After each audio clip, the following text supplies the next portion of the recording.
Shri Harim Paramanandam Upadeshtaramishwaram Vyapakam Sarvalokanam Karanam Tam Namamyaham.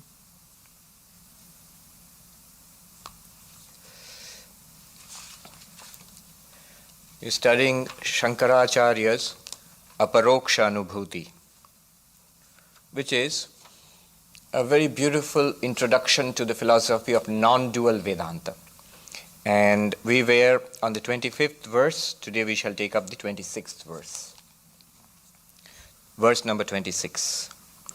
Niramayo nirabhaso, niramayo nirabhaso, nirvikalpo hamatataha, nirvikalpo hamatataha, naham deho hyasadrupo, naham deho hyasadrupo, jnanam ityuchyate buddhaihi, jnanam ityuchyate buddhaihi. Niramaya, I am not subject to disease. Nirabhasa, without reflection. Nirvikalpo, without beyond imagination. Ahamatata, I am all pervasive. Naham deho hyasadrupo, I am not the illusory body. Jnanam ityuchyate buddhehi, the wise consider this to be knowledge. Let's go into this. Before this, we are seeing why we are not the body. Our firm identity, sense of identity with the body is to be shaken with Vedantic questioning. Am I really the body? And we have seen a series of reasons pointed out. You see, those are not just arguments, the ones which we went through earlier. They are what is called pointing out. They are pointing out to let us see that we are not the body. Not just reason or think or believe that we are not the body or imagine that we are not the body. We should see clearly, of course I am not the body, no more than I am the shirt that I am wearing. Thinking that I am the body is the height of ignorance. That was the strain of the verses which we covered earlier. And the verses we are going through now, if that is ignorance, then what is knowledge? So he is showing what is knowledge. Let's go through them one by one. The first word I want to take up is nirabhasaha. Literally translates as without reflection. Now a lot of Advaita philosophy, non-dual philosophy is packed into this short word. I remarked last time, that's why I did not take up this verse last time. It requires at least a full class. In fact, this very word, to explain this will take an hour probably, if I want to do justice to it, just single word. I looked at the commentary to this verse. There's a beautiful commentary written by, an explanatory commentary written by Vidyaranya to Aparokshanubhuti. And if you look at the commentary for this word, what does nirabhasa, without reflection, mean? How does he explain it? Listen to I just tell you what he says for your amusement and bemusement. He says, vritti vyapyatva rahite, vritti vyapyatva api phala vyapyatya shunyaha. What does it mean? Though pervaded, though capable of being pervaded by the cognitions of the mind, incapable of being pervaded by by illumination by reflection. I'm sure that's very clear. What does it mean?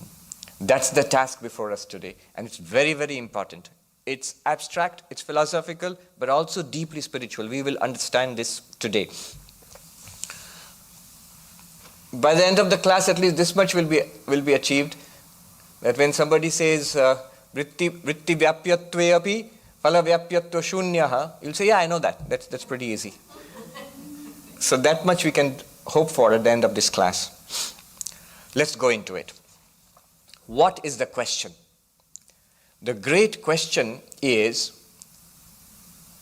Is Brahman knowable by the mind or not knowable by the mind? If you want to put it in simple English, can you know God or is God unknowable? That's the question. And as you can see, it's a tremendous question. Especially in Advaita Vedanta, non-dual Vedanta, where you keep speaking about Brahma Jnana, the knowledge of God, knowledge of Brahman. Keep speaking about knowledge of Brahman. After all, what's the goal of all this we are doing? What are we trying to get? We are trying to get enlightenment. What is enlightenment? Knowledge about Brahman. Knowledge of Brahman. What knowledge of Brahman? Something that you read, something that you listen to? No. A living knowledge of this form, I am Brahman. That is what we are trying to get. Now, is that knowledge possible in the mind or is it not possible? Why does such a doubt arise? Because in the Upanishads, which are the root texts for Advaita Vedanta, we find both views. We find the views that manasaiva anudrashtavyam, it should be known or understood in the mind. By the mind alone it can be grasped. Upanishad, Brihadaranyaka Upanishad. And yan manasana manute, what can never be known by the mind. Avang manasagocharam, beyond the mind and speech. Brahman is beyond mind and speech. Now, how can the one and the same thing be knowable by the mind and unknowable by the mind? Is there any clear, reasonable way of understanding this? After all, where is knowledge? Knowledge is in the mind. Any kind of knowledge you think about, it's in the mind.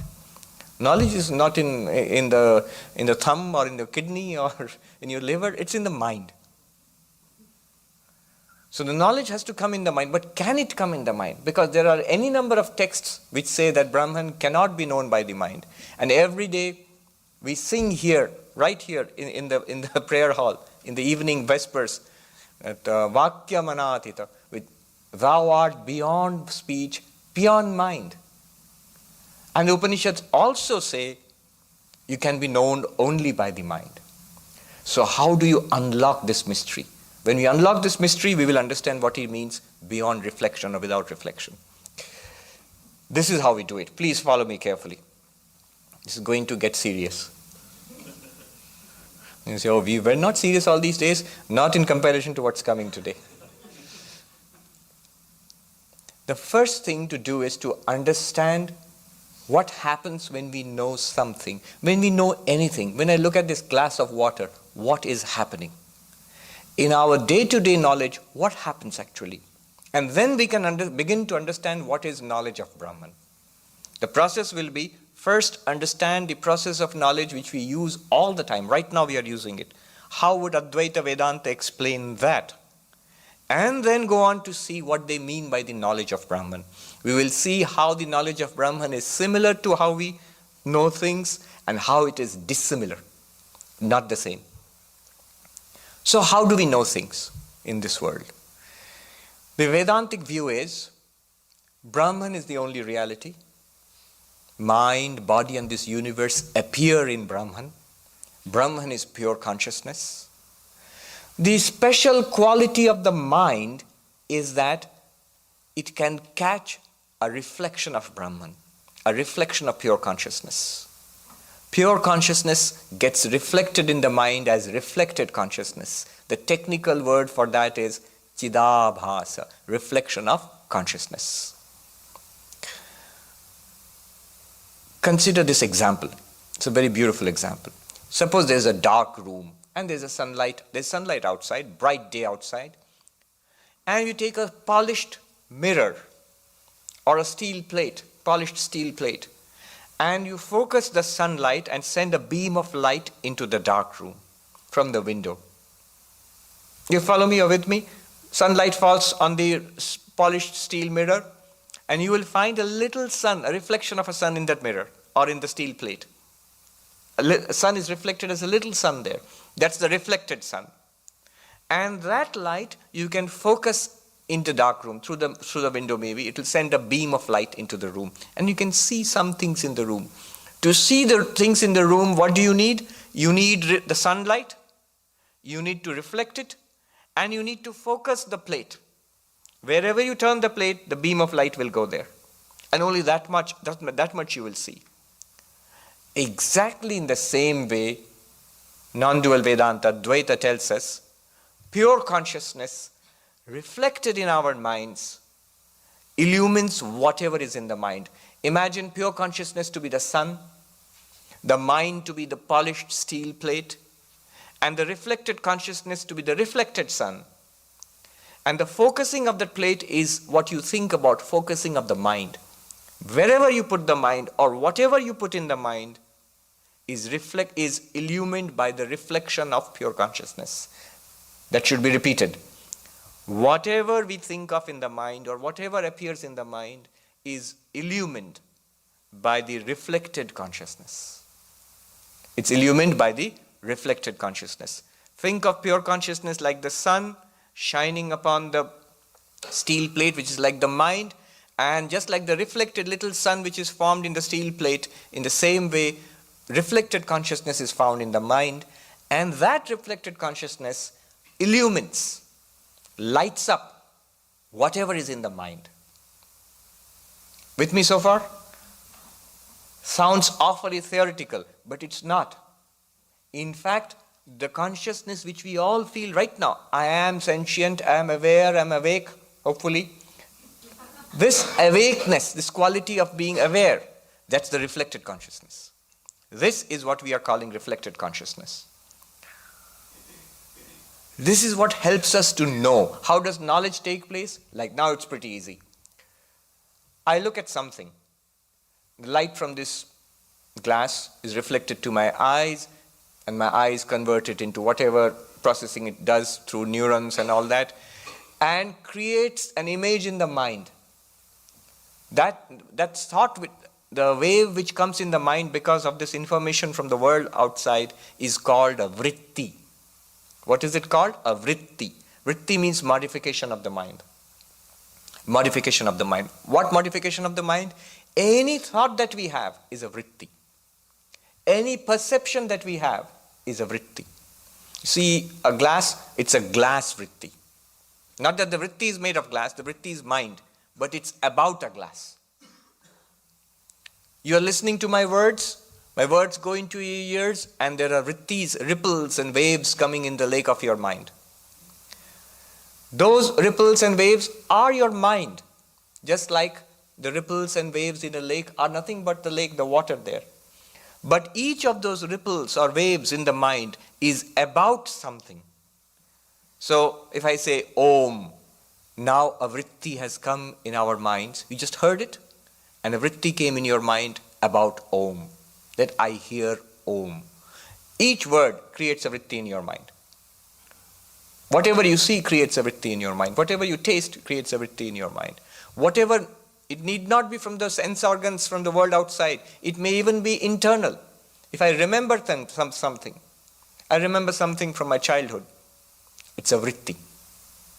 If I fail to remember something, that's also a vritti. I can't remember. That's also a vritti.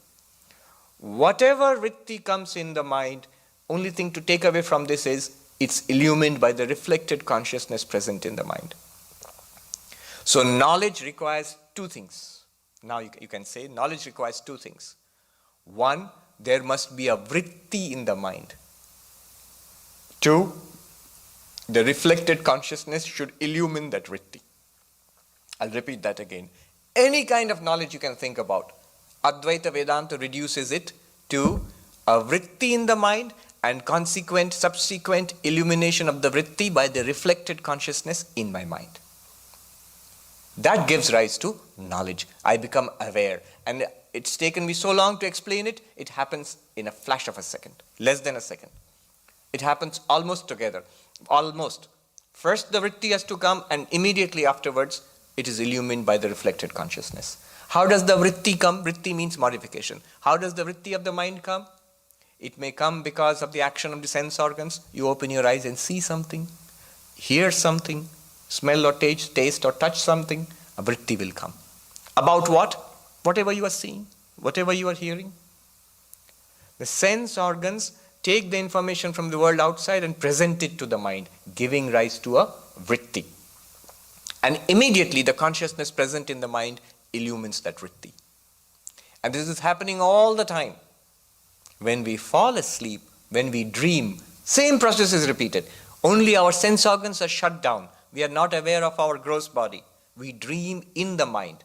But what is a dream after all? A series of internal vrittis generated by the mind itself, based on samskaras, material it has collected from the world outside in the waking state. It will generate a story. And those vrittis are lit up by the same reflected consciousness in the mind. And we get all the experience of a dream.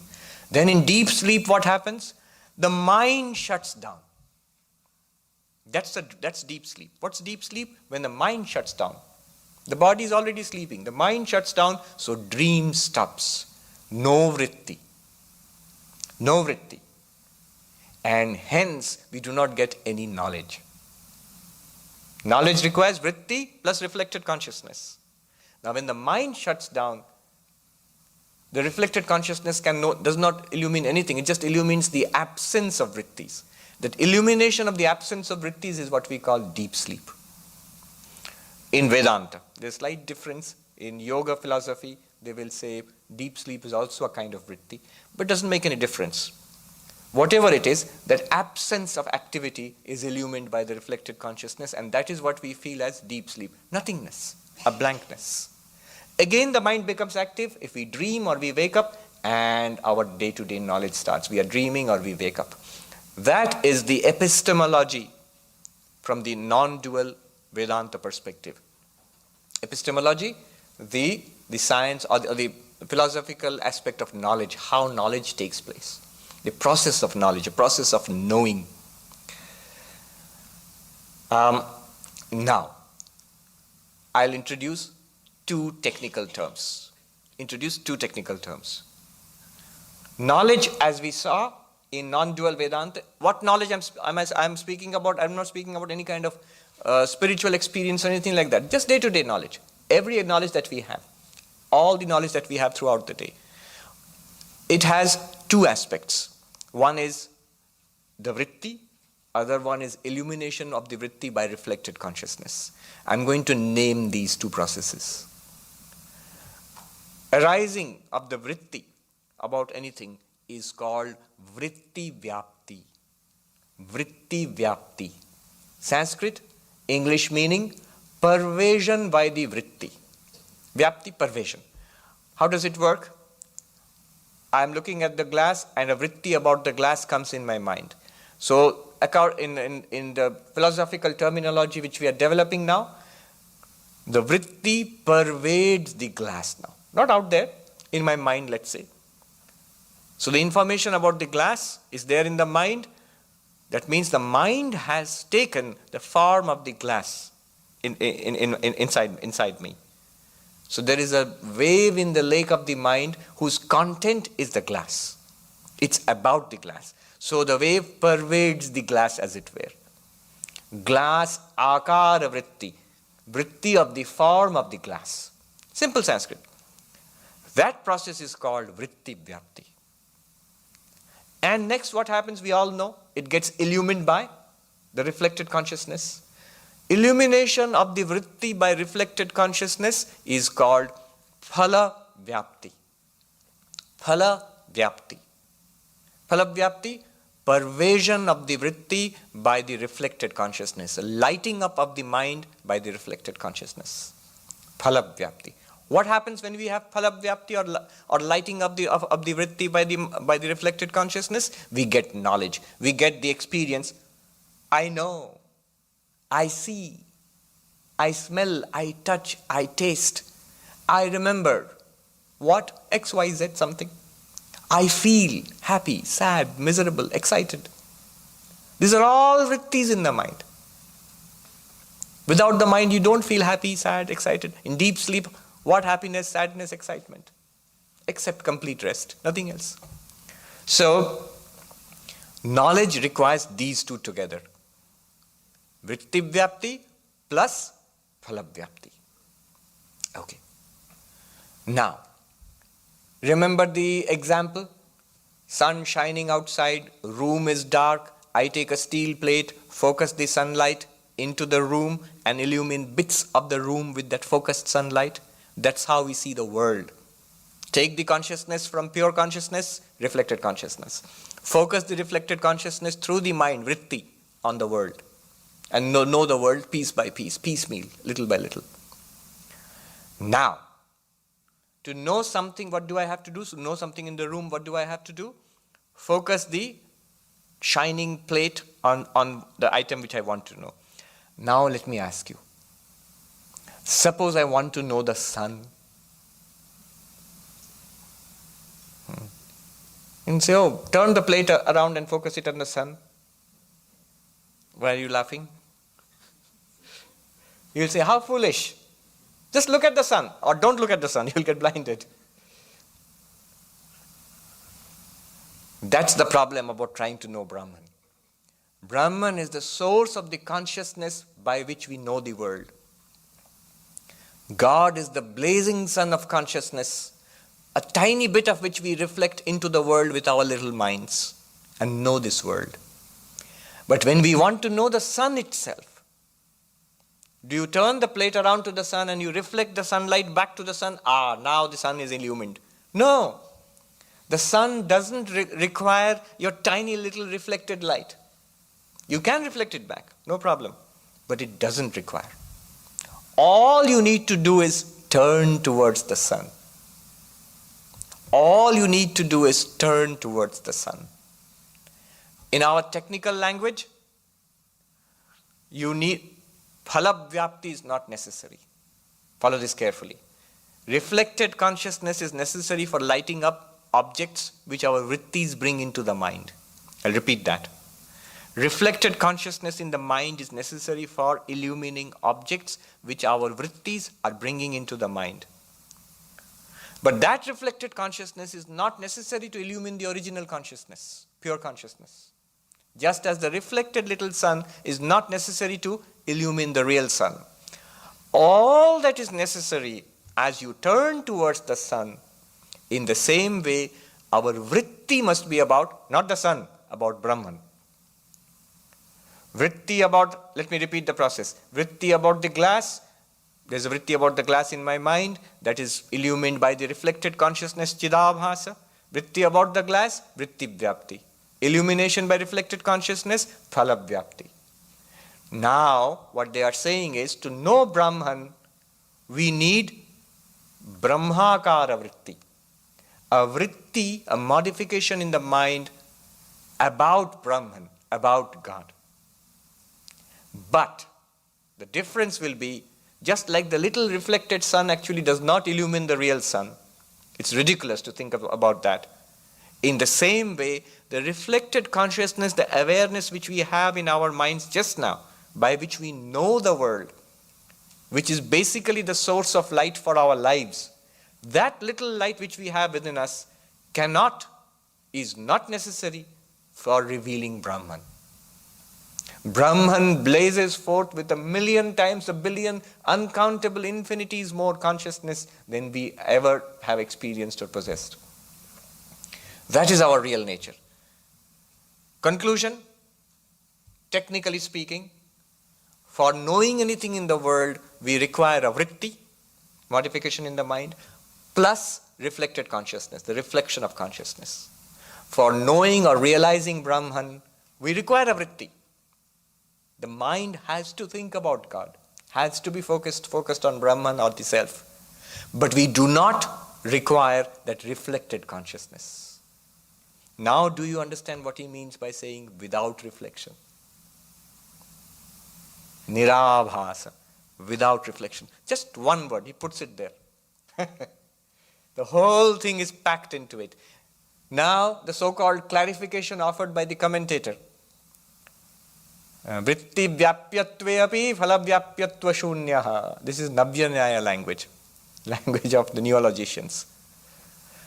While being pervaded by the vritti, incapable of being pervaded by the illumination, by the reflection.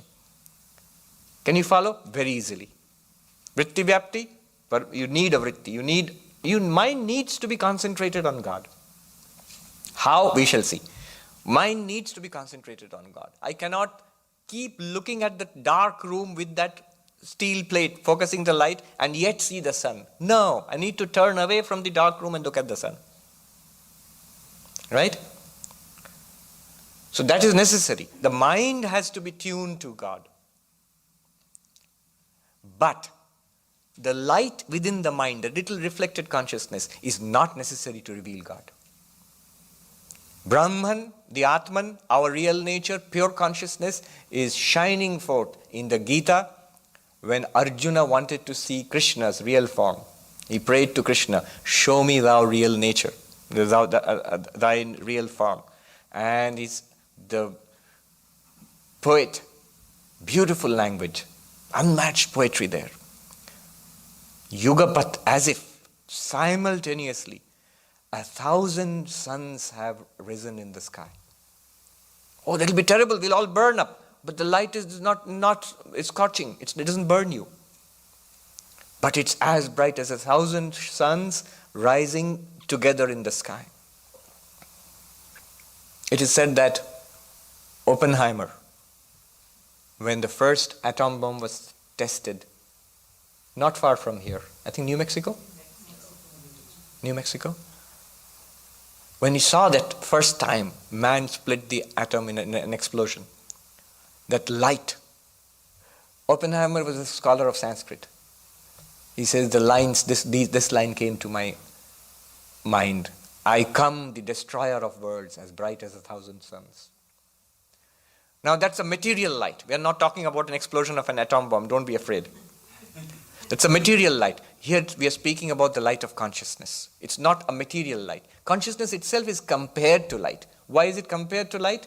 Just as a material light destroys darkness. Room was dark, switch on the light, darkness goes. In the same way, consciousness destroys ignorance. Without consciousness, blank. With consciousness, we are aware. So consciousness is compared, light is a beautiful metaphor for consciousness. So, the mind is focused on Brahman, vritti vyapti is there. Reflected consciousness cannot illumine Brahman, phala vyapyatva shunyaha, devoid of illumination by the reflection of consciousness. Now it's simple. You'll say, oh yeah, I understand that. Vritti vyapyatve api phala vyapyatva shunyaha. This is the meaning of nirabhasa. One word.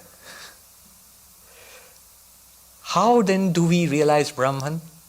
Now we have a very precise understanding of what is meant by knowledge of Brahman. Think about these things later on after the class. What is meant by knowledge of Brahman? One thing we are sure of now is that the vritti about Brahman has to be created. Somehow the mind has to be focused on Brahman, the self, the pure consciousness within. But how do you do that? All of our spiritual practices are that. There are two things involved. You must turn away from the dark room and look at the sun. In the same way, turn away from the experience of the world and look within. Paranchikhani vyatrinat swayambhu tasmat parang pashyati nantaratman. The Upanishad says, our senses flow continuously outwards. Hence we see the world, we see ourselves, we see our minds. That's all. We do not see the Atman. We don't even know about the existence of the self. Avritta chakshur. Kaschid dhira avritta chakshur pratyag atmanam aikshat. Some spiritual practitioner, some dhiraha, great spiritual hero. Who's that? That's you. The Upanishad means us. What does this person do? He or she withdraws from the world outside. Avritta chakshu literally means covering the eyes, doesn't mean just shutting the eyes. Not using the senses to flow outwards, occasionally at least turn inwards, settle down the mind and focus on Brahman. How? With the help of the Upanishad, with the help of the teaching. This is where the teaching becomes important. If you say all that I have to do is close my eyes and sit down, will I realize Brahman? No. We will not. It has, that sitting down has to be lit up with the knowledge of the Upanishads, with the Vedantic teaching. Shravana, Manana, Nididhyasana. Listening to the teachings, understanding them, studying it, thinking deeply about it. That thinking deeply already is focusing the mind on it. Listening has focused the mind on it, thinking deeply has focused the mind on it, then meditation comes.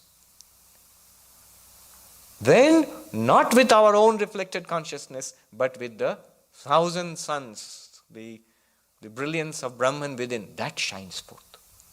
That is Brahma Jnana. Another beautiful example I'll give you. I heard this in the Himalayas, in Haridwar. Beautiful example. I was sitting at a gathering of monks, and one of the teacher, the Swami who was teaching, he just mentioned something about a solar eclipse. A solar eclipse, I didn't quite understand. What's the relevance? And then another monk explained it to me. You don't know what it means? It means this.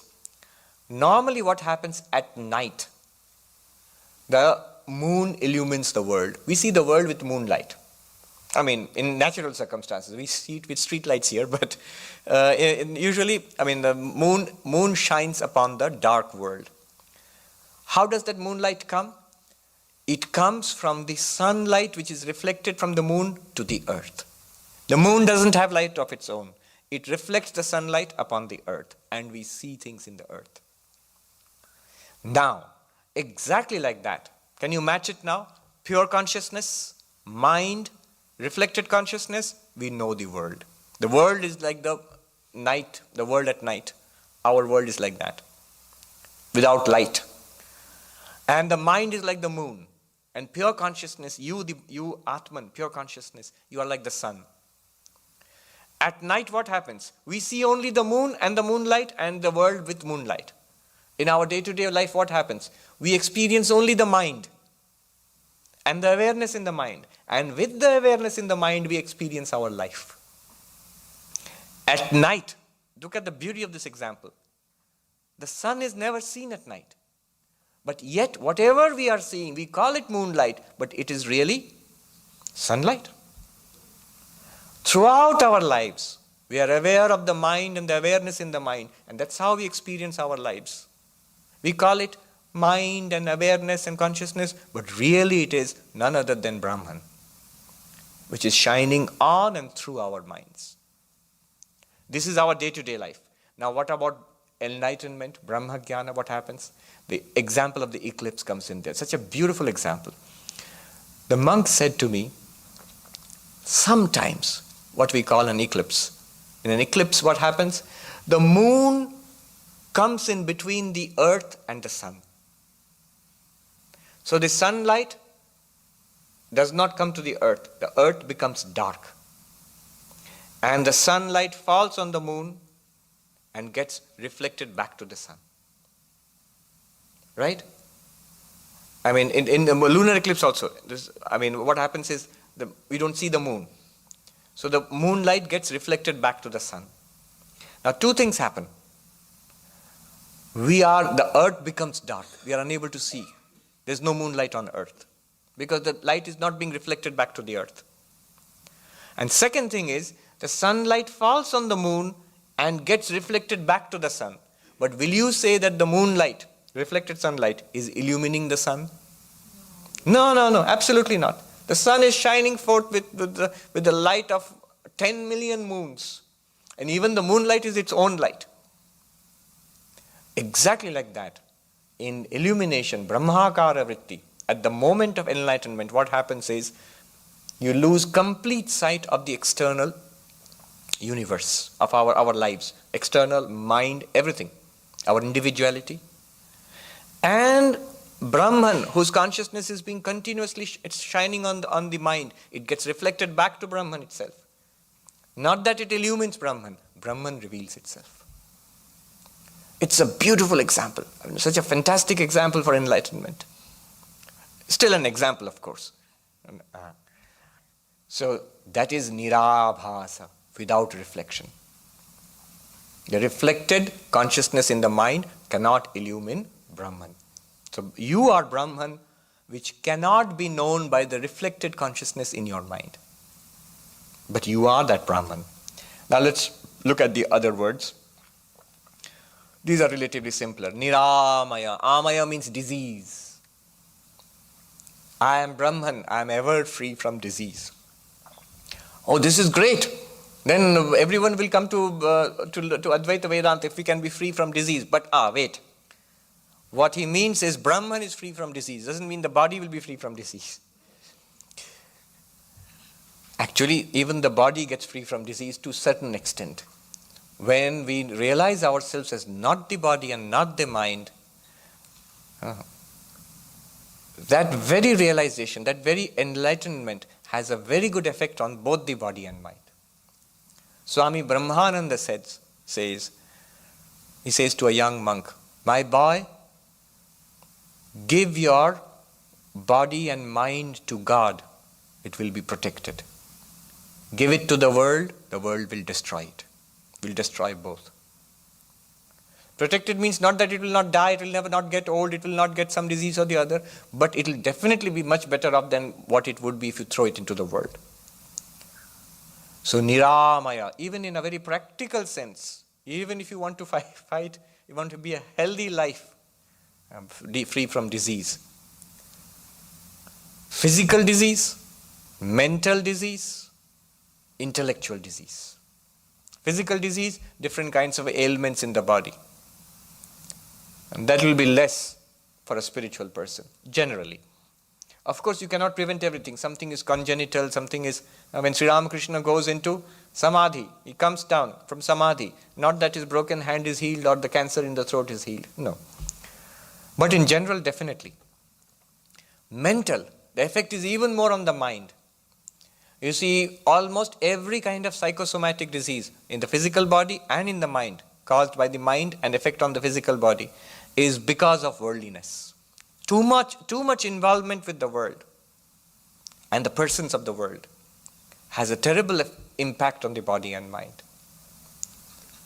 Give your mind to God, give your heart to God, you will see the mind is so peaceful, so serene. It will be ups and downs.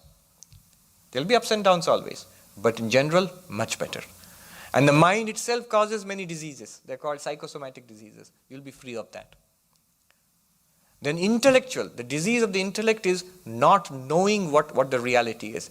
When you think, your understanding is, I am the body and mind.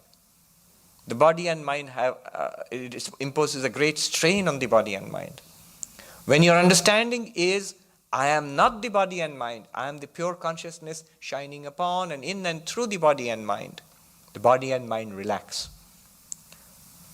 In that thinking that I am the body and mind is the disease of the intellect. It's called ajnana, ignorance.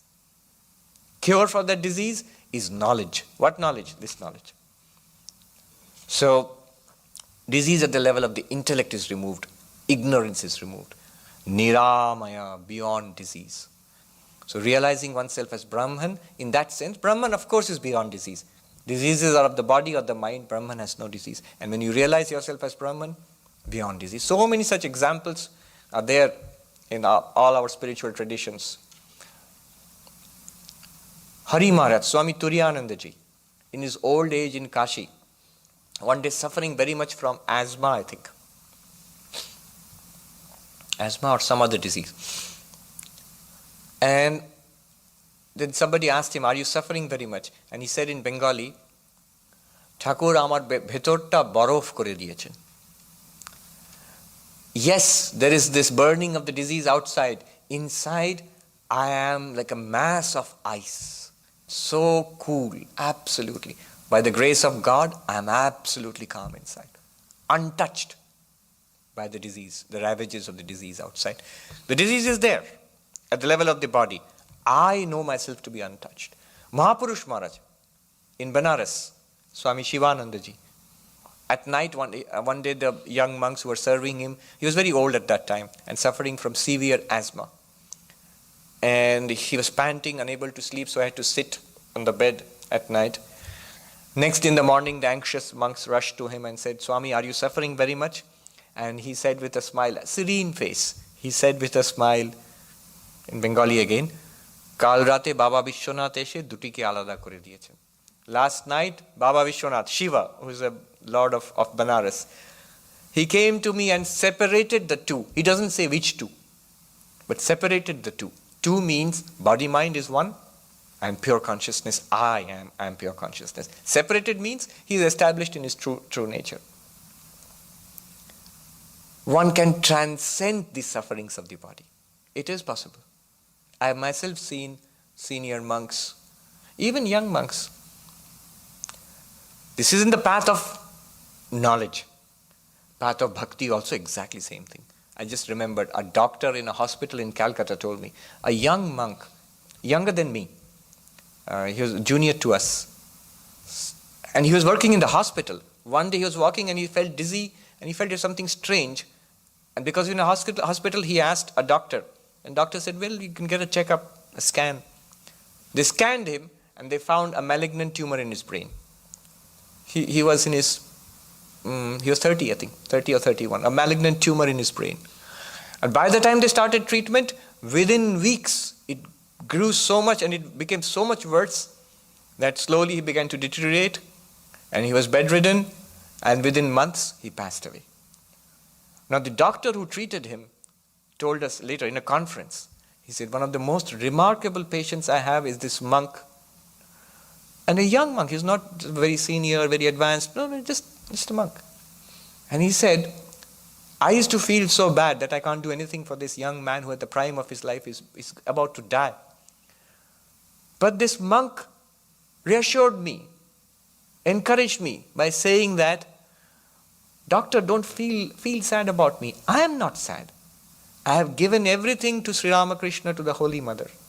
I really don't have any desires left or any kind of complaint or any kind of misery or any kind of uneasiness about this. Whatever they do, whatever the Lord does, is perfectly all right with me. And he died in peace. So it can work through the path of bhakti also. The same thing. That is a devotional approach. We are looking at it from the approach of knowledge here. Niramaya. Not that all diseases will be cured, but you transcend disease. Nirvikalpa. Here nirvikalpa means beyond or without imagination. A vast amount of our problems are imagination. Let's take it at two levels. One is day-to-day life. A vast amount of our problems are imagination. What are they saying about me?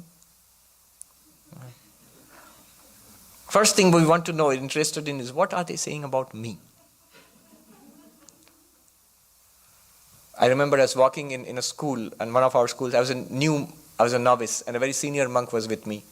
I was walking with him, and our usual path on which we walked that day, he said, let's take the other path. We took the other path. What happened, Swami?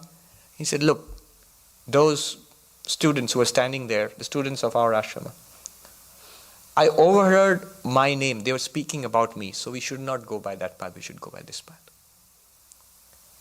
They are speaking about me, hence I do not want to know. You see the reversal?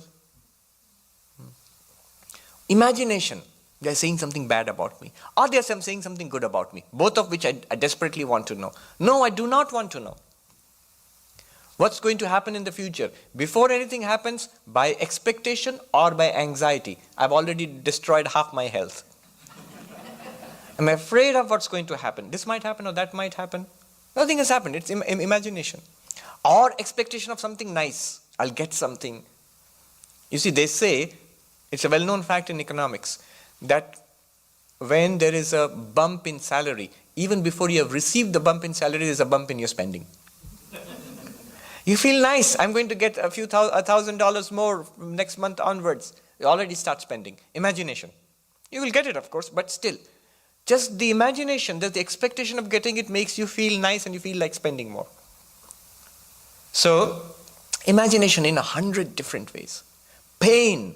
Oh, I attended this medical conference on pain. The whole conference. There were more than 500 doctors.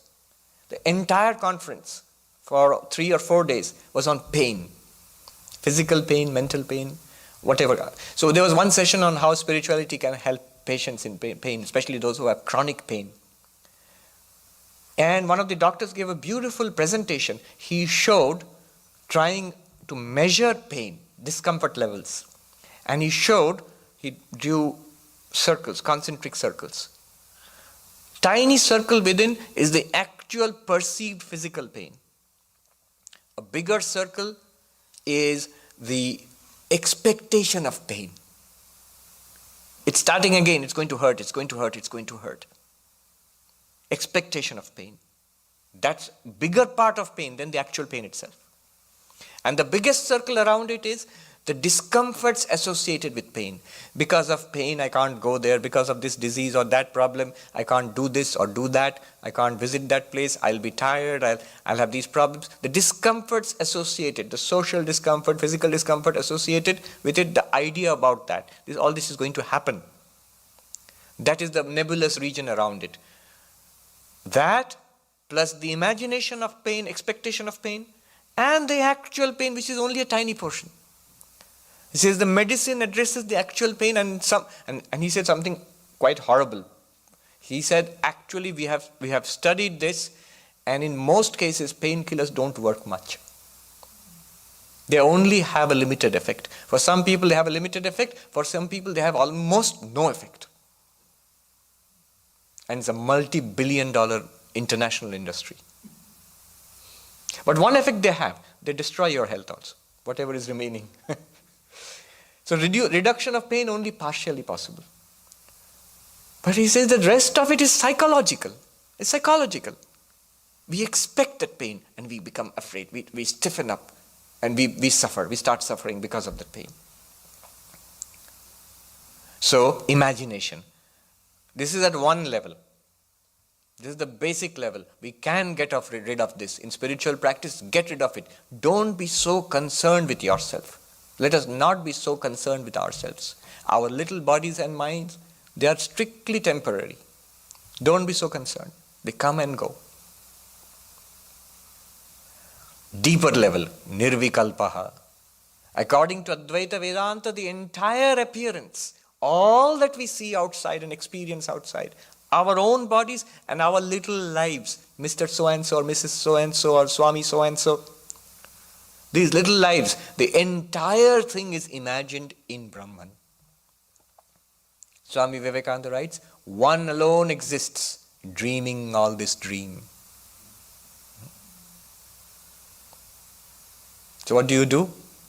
Either you wake up or you dream better dreams. Don't dream nightmares. Let vision cease. Or if you cannot, dream but truer dreams, which are eternal love and service free.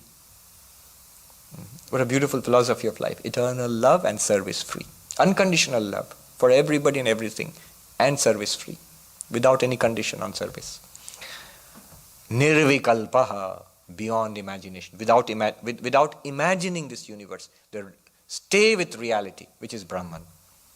Aham atataha, I am all pervading. Why am I limited right now? Why am I here and not there? Because I think I am the body.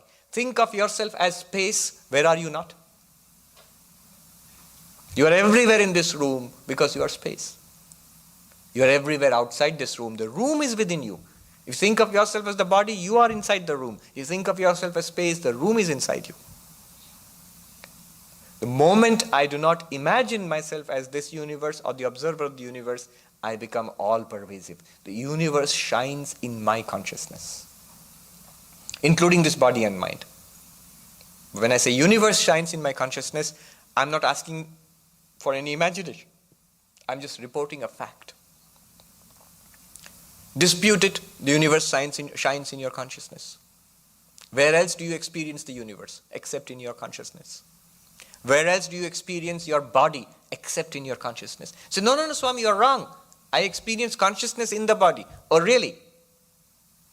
Think about what you are saying. If you experience consciousness in the body, I experience water in the glass. Proof, I can separate the water and the glass. If I pour out the water, I'll make a big mess. But there'll be water and there'll be the glass. If you say consciousness is something in the body, can you separate consciousness in the body? Can you experience the body apart from consciousness? Can you, as being unconscious, experience a body? No. Whatever we experience is in our consciousness. It's a truism. I'm just reporting a a truism, a fact. So as consciousness, I am all pervading because everything shines within me. And hence, naham deho hasadrupo. I am not the body, which is like a dream body which appears in consciousness, which is not real. What is all this we talked about? Jnanam mityuchyate buddhehi. This is knowledge. This is knowledge according to whom? According to the wise, Buddha. Not Buddhu in Hindi. Buddhu means fool. And Buddha means, that's from the word from which Buddha has come. It means the wise, the awakened. According to the awakened, this is knowledge. What we spoke about. Everything else is what words which we read in books. Everything else is tradecraft, skill, something you learn for your livelihood. Everything else is empirical science. But the ground of all knowledge that we gather in the university there is the knowledge of Brahman. Brahma Vidya Sarva Vidya Pratistham. In Mundakopanishad it is said, the knowledge of Brahman is the foundation of all knowledge, is the culmination of all knowledge. Sri Ramakrishna says, one gives value to all the zeros. Take all the zeros, no value, they're still zero. Put one before them, all the zeros get value. The knowledge of reality, and then every other knowledge adds to it. Knowledge without knowledge of reality, all the other knowledge, confusion. We're still not getting to reality. It's useful. Knowledge of science and technology and everything else is very useful. But it does not give satisfaction. And it does not take you to enlightenment. And it does not solve the ultimate questions of life, ultimate problems of life. The ultimate problems of life are solved by this knowledge. I think I'll take a couple of questions now. We have done this verse. I don't want to start a new one right now. Questions? Yes. Swamiji, two questions. One is, we are talking about chitta vritti nirodha. Yes. If that means the vritti in the mind, if I stop it or subside it, then how we know the Brahman, with the reflected Consciousness. Yes. That is question number one. And the question number two is, you talked about vritti vyapti, phalo vyapti, yes, and brahmo vyapti. Brahmakara vritti. Brahmakara vyapti. Now the question is, how we achieve the brahmakara vyapti? Okay. It's not Brahmakara vyapti, it's Brahmakara vritti. That vritti vyapti itself is Brahmakara vritti. But anyway, it's a good question. Two questions. And it covers the entire field of Advaita sadhana. Precise question. Fantastic questions. First question is, if you know where he's coming from, he's asking a question from the point of view of yoga. Patanjali yoga, the path of meditation. What is this path? This is the path of knowledge. Jnana yoga. But the path of Raja yoga, they say a very interesting thing there. What is the goal of Raja yoga? The goal of Raja yoga is chitta vritti nirodha. Yoga chitta vritti nirodha. What is yoga? What is meditation?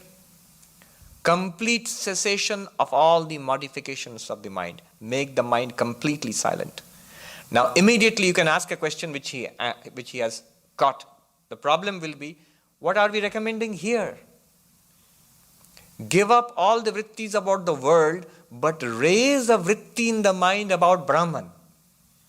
So your mind must have a vritti about Brahman. Brahmakara vritti.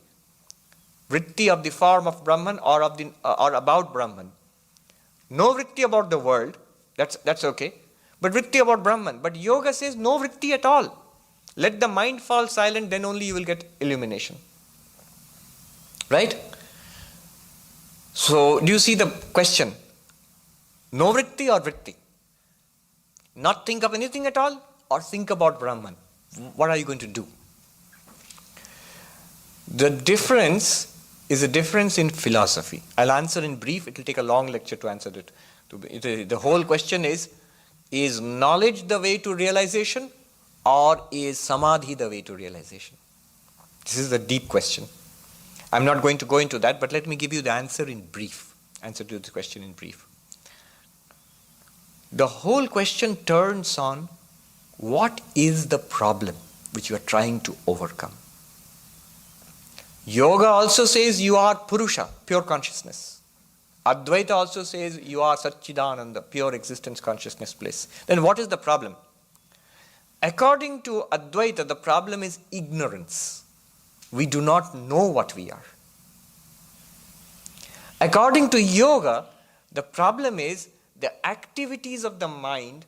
The pure consciousness tends to take the form of the activities of the mind. Vritti sarupyam itaratra. Whatever form the mind takes, the pure consciousness gets identified with it. Now what is the solution? If ignorance is the problem, what will be the solution? You can immediately tell me. Knowledge.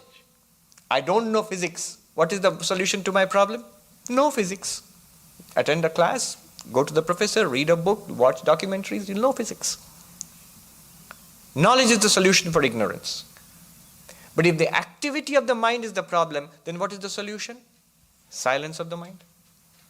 So it depends on which philosophy you are coming from. If you come from yoga philosophy, the way out is silencing the mind in samadhi. And if you're coming from non-dual Vedanta, Advaita Vedanta philosophy, the goal is not samadhi, but the goal is knowledge. What will they criticize each other? The yogi will say, all your reading and all that, it's just disturbing the mind further. Quieten the mind, you will get realization. And the Advaitin will say, what good is it sitting quietly like a fool? You need to know what you are. You don't need to sit quietly. If just quietening the mind would be realization, then going to sleep would be realization. It's quiet. Mind is quiet in sleep. So these are two approaches. Now, I remember I met this young Swami in the Himalayas. He was sitting in a cave and meditating. Why didn't you sit? Because I think people behind can't see. Yeah. I met this young Swami in the Himalayas. Very young man. He was 19 or 20 years old. And sitting in a cave in Gangotri. And he was from Nepal. And he was practicing Patanjali yoga, trying to get samadhi. And he had these dreadlocks and very nice young man. I was speaking with him. So I asked him, because my tendency is more towards reading books. I asked him, what about Vedanta? You're speaking about Ashtanga yoga.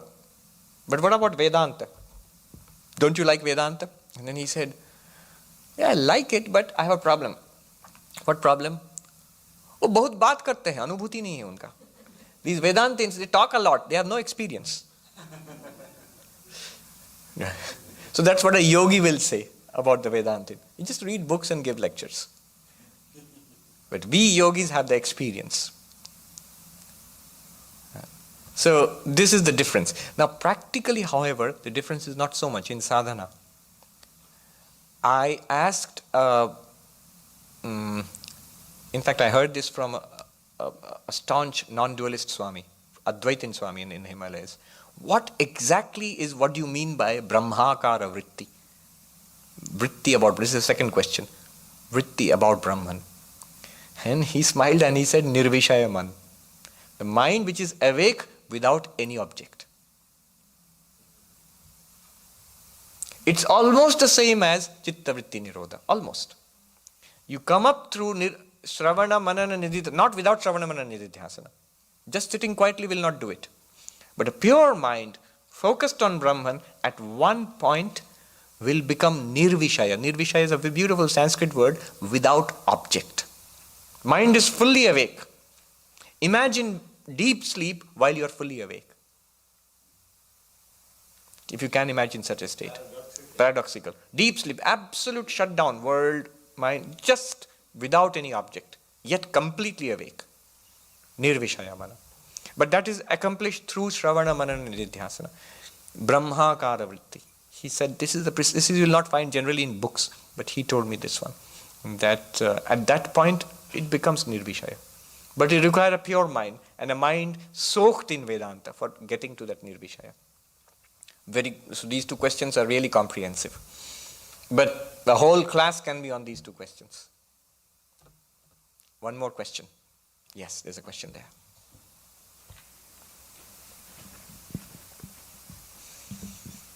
Thank you, Swami. Maybe to continue on that thought too, it feels sometimes that when we talk about the reflected consciousness, that aren't you going to be reflecting clearer with a calmer mind or a quieter mind or a stiller mind? And in that too, almost feels like a third part of what people talk about being in the moment, right now in this moment, as opposed to your mind wandering elsewhere. All right. You're right. That again brings us to yoga philosophy. The second sutra in Yoga Sutra says, Yogas chitta vritti nirodha. Complete cessation of the thoughts of the mind. Vritti of the mind is yoga. You might ask why? What good does it do to calm down the mind? The third sutra tells us, Tada drashtu swarupe avasthanam. Exactly what you said. When the mind is completely calm, the reflection you said, but there what it says there is, the witness inside, the drashta, the pure consciousness inside, is appreciated, is caught in its real nature, is appreciated in its real nature. Tada drashtu swarupe avasthanam. When the mind is completely calm, with no vritti, then the witness consciousness remains in its true nature. Otherwise what happens? Whatever wave comes in the mind, the witness consciousness gets identified with that. Anger, I am angry. Misery, I am miserable. Desire, I want. Calmness, absolutely nothing, not even I am calm. No wave comes on the surface of the mind. Swami Vivekananda in his commentary on the Raja Yoga, that sutra says, imagine a lake. Two conditions must be satisfied. First, there must be no waves. Second, the water must be clear, clean. Clean water, no waves, no agitation, then you can see all the way through to the bottom of the lake. That's an illustration given in Raja Yoga. Clean water means pure mind. No waves means calm mind. Remember, calm mind and pure mind are two different things. Agitations on the mind are like waves. It may be absolutely calm, but the water is muddy. You can't see through. The water is not clear, it's dirty, then you cannot see through. Water is clear but agitated by waves, then you cannot see through. No waves, crystal clear water, you can see right through to the bottom. That is the path of yoga. Yes. So meditation, that's what's accomplished. And the Advaitins will have a few strong words to say about that, but I will not go into that. Yeah. All right, let's end today. Om Shanti Shanti Shanti Harihi Om Tat Sat Shri Ram Krishna Arpanamastu.